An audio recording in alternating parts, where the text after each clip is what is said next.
Hey guys, Joe Pye here with Advanced Innovations. Welcome back to my shop, and thank you to everyone that continues to subscribe, leave me messages, comments, and thumbs up.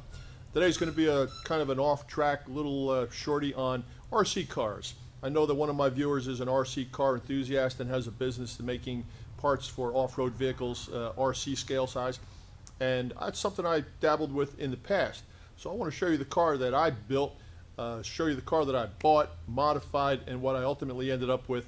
And it was quite a journey. As a matter of fact, this car was so fast that it got banned from competition in my hometown because I was winning 4-minute races by 6 and 8 laps. So needless to say, the guy with the best machinery and the deepest pockets always wins in racing, and that's what happened. But unfortunately, it cost me my ability to race locally. Anyway, let me show you the car that I bought and what I did to it. Let's take a walk. Okay, this is a 1/10 scale Kyosho Javelin 4-wheel drive racing buggy, and I can tell you that this is one sweet ride. And you know, it's a very well built car, and Kyosho is a very reputable name. This is actually the box that the car came in many years ago, 20 something years ago at least, and that car right there on the box is about actual size. Well, I was racing it at a local track and continued to lose because the car was too heavy and everybody else had better cars. Well, I had a machine shop at my disposal, so I decided to do away with some parts to cut some weight off this car. First thing to go was the body, and if you're watching this and you're a Javelin enthusiast, this is intact. There's nothing wrong with this kit. This is 100%, nothing's broken. It was just strictly disassembled and removed for weight. So first thing to take off was the chassis. And then if the chassis went, naturally the wheels had to go. And if the wheels had to go, then the shocks had to go, and some of the gears had to go. And well, then I figured if I'm really going to get serious about cutting weight, I might as well get rid of the 4-wheel drive setup. This is still intact, guys, so if you're a Javelin fan, don't be gritting your teeth here. There's nothing wrong with this kit. It's just disassembled. So it's extremely well made.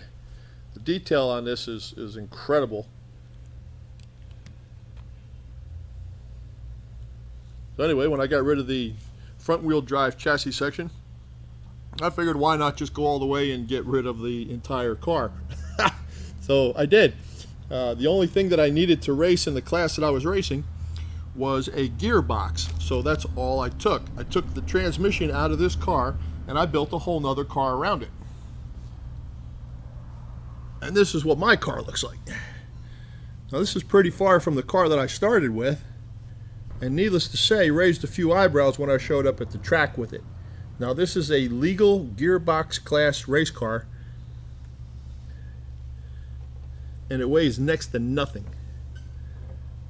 I'm going to pop the body off and show you exactly what I did underneath, because this entire car is custom, and it ended up in RC Car Action magazine in April of 1991, 25 years ago, so this car is very old.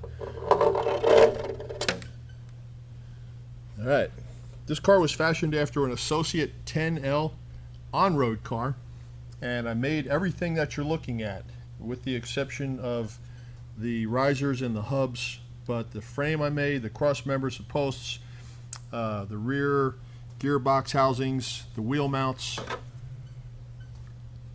This is not quite as fancy as Chuck Tipton's traction engine, but I figured I'd throw this in there because I've had some inquiries and I've made some promises, so it's time to film it.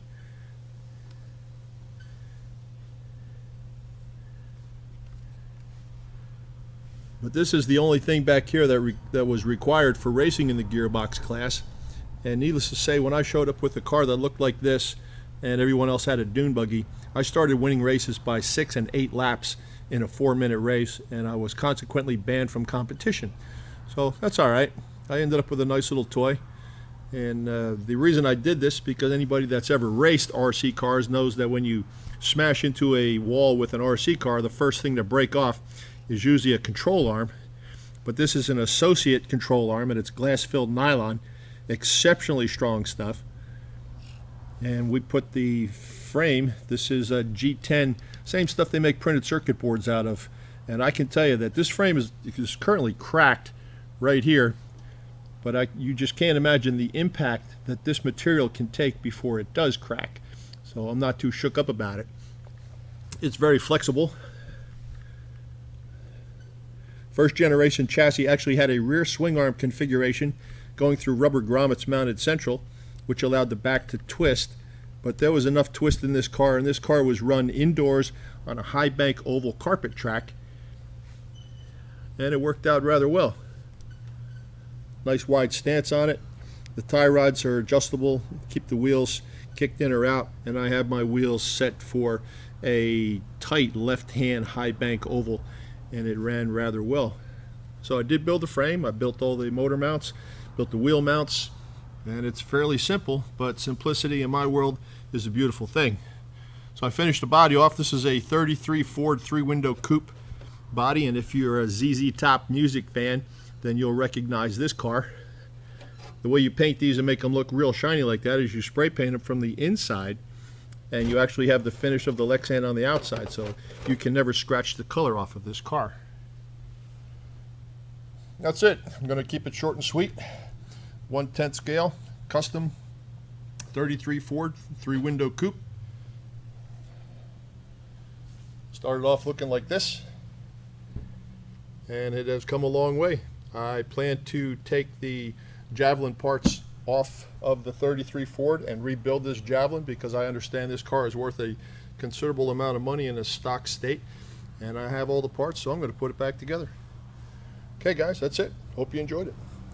Well, that was a little bit different. I enjoyed RC car racing back in the day, and with my son we went through multiple generations of small RC vehicles, and he loved it, I loved it, and that car is just the culmination of a lot of hours of a lot of broken parts and a lot of frustration, but I had fun building it, and I'm going to have fun putting the old RC Javelin back together because it's a nice ride. Anyway, I will post another video. Thank you to everybody that made that last shim video so popular. It was incredible how many hits that got and how fast that grew. So thank you for that one. I'll post another one that's going to get your attention like that pretty soon here. Anyway, until I do, Joe Piezinski, Advanced Innovations, Austin, Texas. I'm out.